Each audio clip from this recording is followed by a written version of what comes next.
احمد ایک محنتی اور ایماندار شخص تھا جو ہمیشہ دوسروں کی مدد کرتا تھا۔ وہ اپنے گھر والوں سے بے پناہ محبت کرتا تھا، لیکن اس کی سب سے بڑی کمزوری یہ تھی کہ وہ اپنی محبت کا اظہار زیادہ نہیں کرتا تھا۔ وہ صبح جلدی کام پر چلا جاتا، سارا دن محنت کرتا اور رات کو تھک کر سو جاتا۔ اس کی بیوی اور بچے اکثر شکایت کرتے، ابو آپ ہمارے ساتھ زیادہ وقت نہیں گزارتے، آپ ہمیشہ مصروف رہتے ہیں۔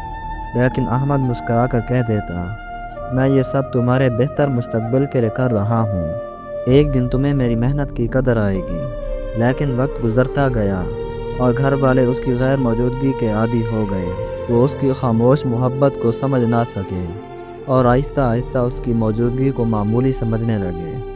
پھر ایک دن احمد کو اچانک دل کا دورہ پڑا اور وہ اس دنیا سے چلا گیا۔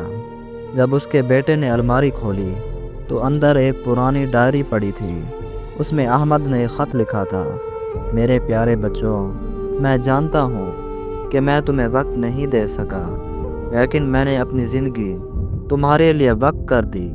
اگر کبھی تمہیں میری غیر موجودگی محسوس ہو تو جان لینا کہ میں نے تمہاری خوشیوں کے لیے سب کچھ قربان کر دیا۔ شاید میری قدر تمہیں میرے جانے کے بعد آئے۔ یہ پڑھ کر سب کی آنکھوں میں آنسو آ گئے۔ اب وہ پچھتا رہے تھے کہ جب احمد زندہ تھا تب انہوں نے اس کی قدر کیوں نہ کی۔